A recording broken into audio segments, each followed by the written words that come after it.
नमस्कार विद्यार्थी मित्रांनो, मी सीमा तुमचे सरस्वती गुरुकुल चॅनलवरती स्वागत करत आहे. तर आज आपण इयत्ता 8वी विषय विज्ञान यातील शेवटचा म्हणजेच 19वा पाठ ताऱ्यांची जीवनयात्रा या पाठाचा आज आपण स्वाध्याय बघणार आहोत. तर यापूर्वीचे सर्व पाठातील प्रश्न आणि पाठाखालील जो स्वाध्याय आहे त्या स्वाध्यायाचे व्हिडिओ चॅनलवरती अपलोड झालेले आहेत आणि यासोबतच आपला इयत्ता 8वीचा सिलेबस संपत आहे. तर येणाऱ्या परीक्षेची तयारी तुमची नक्कीच झालेली असेल. तर त्या परीक्षेसाठी तुम्हाला सर्वप्रथम खूप खूप शुभेच्छा. छान अभ्यास करा, आत्मविश्वासाने पेपर लिहा, तुमचा पेपर नक्कीच चांगला जाईल. तर नेहमीप्रमाणे या पाठामध्ये जे काही प्रश्न आलेले आहेत ते आपण सुरुवातीला घेतलेले आहेत आणि त्यानंतर स्वाध्यायाला सुरुवात केलेली आहे. तर पाठातील प्रश्न पाहूया. थोडे आठवा या शीर्षकाखाली प्रश्न आहे, दीर्घिका म्हणजेच गॅलेक्सी म्हणजे काय? उत्तर आहे, अब्जावधी तारे, ताऱ्यांच्या ग्रहमालिका आणि ताऱ्यांमधील रिकाम्या जागेत आढळणाऱ्या आंतरतारकीय मेघांचा समूह म्हणजे दीर्घिका होय. हे सगळे घटक गुरुत्वीय बलामुळे एकत्रित असतात.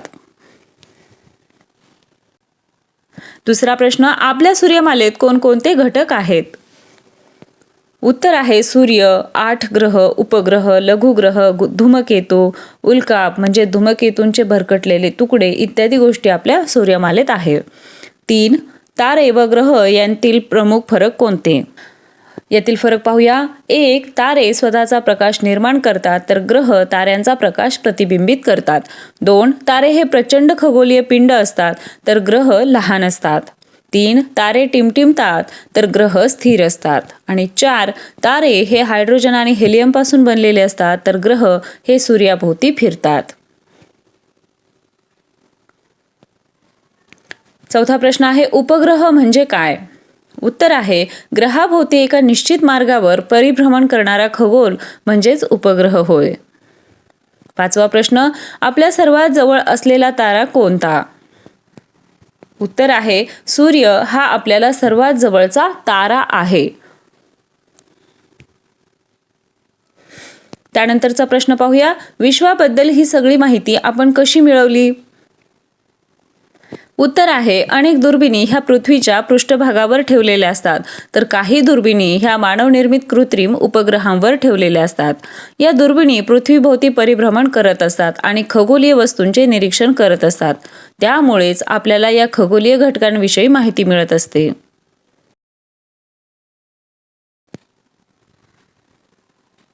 त्यानंतर थोडे आठवा या शीर्षकाखाली प्रश्न आहे, संतुलित व असंतुलित बले म्हणजे काय?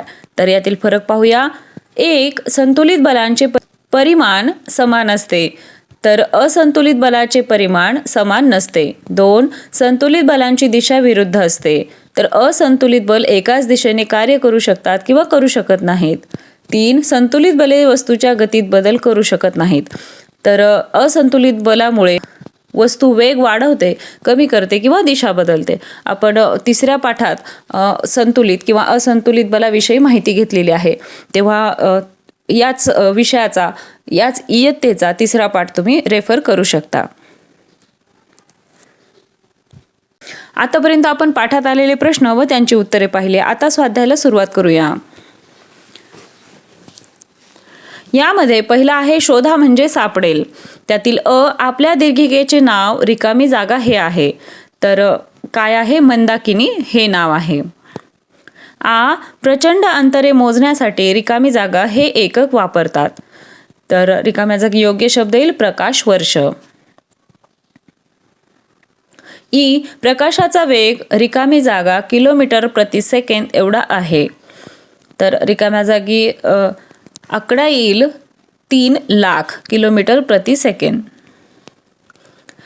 आपल्या आकाशगंगेत सुमारे रिकामे जागा तारे आहेत तर किती आहेत? 10 अब्ज. ताऱ्यांचा जन्म रिकामी जागा मेघांपासून होतो. रिकाम्या जागी योग्य शब्द येईल आंतरतारकीय. आकाशगंगा ही एक रिकामी जागा दीर्घिका आहे तर रिकाम्या जागी योग्य शब्द येईल चक्राकार.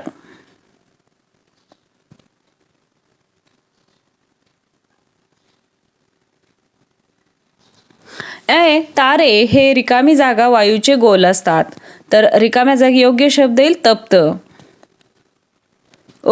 ताऱ्यांचे वस्तुमान रिकामी जागा वस्तुमानाच्या सापेक्ष मोजले जाते रिकाम्या जागी योग्य शब्द येईल सूर्याच्या.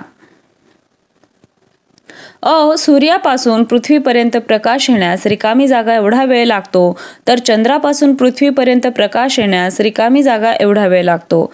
तर पहिल्या रिकाम्या जागी योग्य शब्द येईल 8 मिनिटे आणि दुसऱ्या रिकाम्या जागी शब्द येईल 1 सेकंड. ताऱ्याचे वस्तुमान जितके अधिक तितकी त्याची रिकामी जागा जलद गतीने होते. तर रिकाम्या जागी शब्द येईल उत्क्रांती. ताऱ्याच्या जीवनकाळात किती प्रकारची इंधने वापरली जातात हे त्याच्या रिकामी जागा वर अवलंबून असते. तर रिकाम्या जागी योग्य शब्द येईल वस्तुमानावर.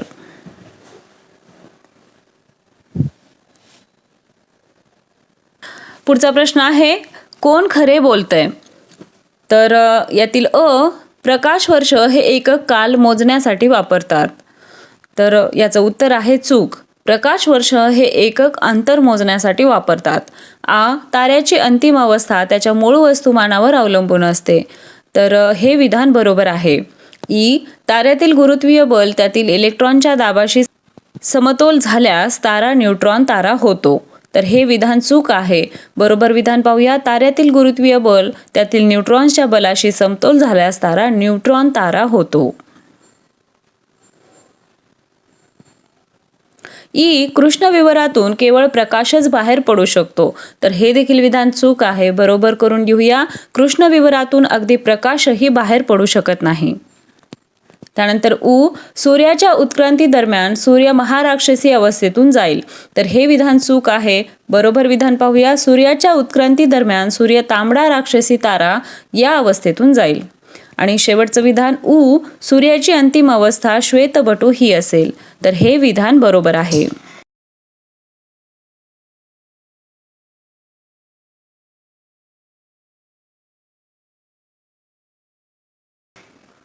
तिसरा प्रश्न, खालील प्रश्नांची उत्तरे लिहा. त्यामध्ये ताऱ्यांची निर्मिती कशी होते. उत्तर आहे दीर्घिकेतील ताऱ्यांच्या मध्ये रिक्त जागा ठिकठिकाणी वायू व धुळीचे प्रचंड मेघ असतात. त्यांना आंतरतारकीय मेघ म्हणतात. या मेघांचा आकार काही प्रकाश वर्ष असतो. विक्षोभामुळे हे मेघ अंकुचित होऊ लागतात. तेव्हा त्यांची घनता आणि तापमान वाढते व या मेघांमधून तप्त वायूचा गोल तयार होतो. वाढत्या घनतेमुळे आणि तापमानामुळे तेथे अणुकेंद्रकांच्या युतीने ऊर्जा निर्मिती सुरू होते. या ऊर्जा निर्मितीमुळे तारा निर्माण होतो. एका विशाल आंतरतारकीय मेघांच्या आकुंचनातून एकाच वेळेस हजारो तारे निर्माण होऊ शकतात.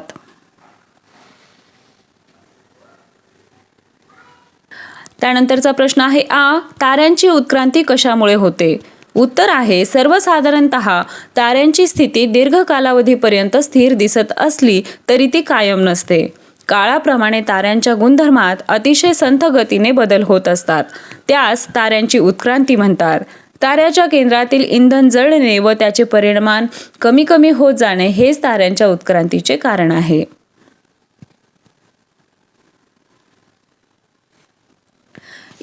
ताऱ्यांच्या 3 अंतिम अवस्था कोणत्या. उत्तर आहे प्रत्येक ताऱ्याची त्याच्या मूळ वस्तुमानानुसार पुढील 3 अवस्थांपैकी एक अंतिम अवस्था होते. 1. सूर्याच्या वस्तुमानाच्या 8 पटीहून कमी मूळ वस्तुमान असलेले तारे अंतिमतः श्वेतबटू या अवस्थेत येतात. 2. सूर्याच्या वस्तुमानाच्या 8 पट ते 25 पट वस्तुमान असलेले तारे अंतिमतः न्यूट्रॉन तारे बनतात. आणि 3. सूर्याच्या वस्तुमानाच्या 25 पटीहून अधिक वस्तुमान असलेल्या ताऱ्यांचे अंतिमतः कृष्णविवर बनते.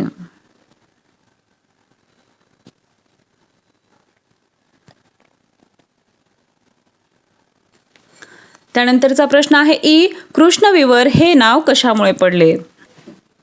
उत्तर आहे सूर्याच्या वस्तुमानाच्या 25 पटीहून अधिक वस्तुमान असलेल्या ताऱ्यांची अंतिम अवस्था होत असताना ताऱ्याजवळील सर्व वस्तू ताऱ्याकडे आकर्षित होतात व अशा ताऱ्यातून काहीच बाहेर पडू शकत नाही. अगदी प्रकाश देखील बाहेर पडू शकत नाही. तसेच ताऱ्यावर पडलेला प्रकाशही परावर्तित न होता त्याच्या आत शोषला जातो. यामुळे आपण या ताऱ्यास पाहू शकत नाही व त्याच्या स्थानावर आपल्याला फक्त एक अतिसूक्ष्म काळे छिद्र दिसते. म्हणून ताऱ्याच्या या अंतिम स्थितीस कृष्णविवर हे नाव पडले.